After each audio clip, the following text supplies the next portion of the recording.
First of all, go ahead and apologize to you over there. I pace even when I'm sitting still on the phone in a chair, so you're probably going to have to keep up with me. First of all, I want to talk to y'all today about choices. Choices we make in our life, whether it's good or bad, they all have consequences. Our actions always have a reaction behind it. And I'm going to let y'all know how the choices in my life ended me up where I ended up. When I was about 7 years old, my father passed away, and my mother was left with 2 young children. And she was young herself, so I don't think she quite knew how to handle it. We had gotten a settlement from my father passing away, and she went out and bought a house and a car for us to live in and drive around in, and then she partied the rest off. By the age of 12, I was already doing drugs. By the age of 13, I was already selling drugs. And by the age of 15, I was already gangbanging. And that went on for many years. My mom had remarried to a gentleman that was a truck driver, and she decided that she would rather be on the road with him than at home with us. So by the age of 14, I was left at home by myself. And we had a nice, pretty house. And from the outside looking in, all my buddies thought I had everything that was awesome. I had money, I had a 3-bedroom house myself. I had quit school at 7th grade, so I didn't have to go to school. So every day was a party to me. But every night, when everybody went home and all the money was gone and all the drugs was gone, there was still an empty space, that I was trying to fill every day, and I didn't quite know how to do it. And so that went on for many years. I got deeper and deeper into drugs. On my 18th birthday, I got a settlement from my father passing, and I did what every 18-year-old would do with it. I went and bought a car. And at that time and age, when you bought a car like that, the next thing you had to do is put a big stereo system in it. So I went out and put like a $4,000 stereo system in it, and once again, from the outside looking in, I looked like I had everything that at least the kids in my neighborhood, because I grew up in a pretty rough neighborhood. The kids in my neighborhood, kind of looked up to me, kind of thought, I was selling drugs, I had money, I had a car, I had a house, so from their viewpoint, I had everything that they wanted, And about 8 months after I bought my car, I had decided that I had to do a drug transaction in Lee City, Texas. And so I was meeting a guy at a gas station. And as I'm meeting the guy there, I'm waiting at the convenience store for him. And the lady working behind the counter thought I looked suspicious. And so she called the cops on me. And so the cops surrounded me. Every cop in Lee City was there. And they pulled me out the car. Obviously, I had drugs in the car. And so me and 3 of my buddies got arrested on the spot. As they arrested me, they informed me, since I was transporting drugs with my vehicle, that it just got seized by the Galveston County Sheriff's Department. And so I spent the night in jail, The next day I was out, so really, to me, it wasn't no big deal other than the fact they took my car. And so I was pretty upset, though, over that, and that's when my life started to downward spiral, And so that happened around November. Christmas Eve of that year, my best friend's cousin came over, and the night before, he came over, he had broken up with his girlfriend the night before, and she ended up going out with another guy. And while she was out with that other guy, there was a drive-by shooting and she got killed. And he came to my house, and obviously he was, broken up about it. And he ended up having cocaine on him. And I had sold it and everything, but I never had done it. And he had asked me if I would do something with him. And I told him, yeah. And we ended up doing it. And for about the next 10 months straight, I did it every day.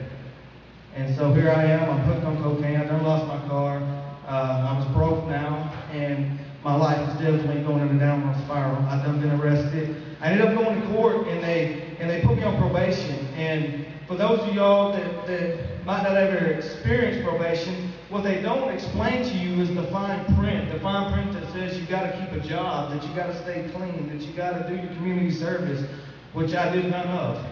And so I'm ended up failing my drug test. I'm not paying my fines. I never did community service, and my probation officer calls me up and says, Mr. Sasser, you know you failed 4 drug tests in a row, and what are we going to do about this problem? And I was like, I don't know. And he called, he was on the phone with me, and he said, well, I got this rehab. Why don't you come and we'll check you into rehab and let's see if that'll get you straight. So I agreed.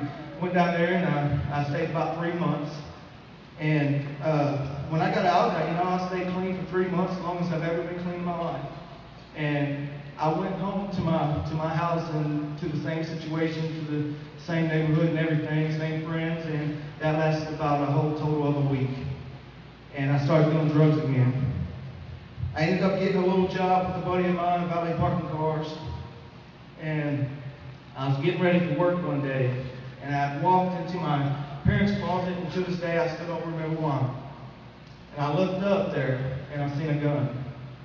And I got the gun off the shelf. I walked in the living room, sat in the recliner, just kind of examined it. And I remember thinking to myself, I wasn't all broken up, weeping and, snot flying and all that. But I remember thinking to myself, I'm tired of being like this. This is all I'm ever going to be. I actually thought at that time that God made me to be like this. And I remember thinking that.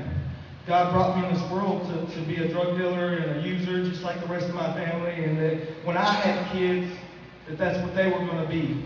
And I didn't want that for my children. Even though I didn't have any, I was smart enough to know that I didn't want that for them. And so I remember just thinking to myself, I'm tired of living like this, and I don't want to be like this no more. And so I opened up the gun and made sure it was loaded, and it was. And so I pulled back the hammer and laid it against my chest, and I pulled the trigger. And nothing happened. So I looked at it, and I did it again. I pulled back the hammer, pulled the trigger, and ended up, I shot myself in the chest.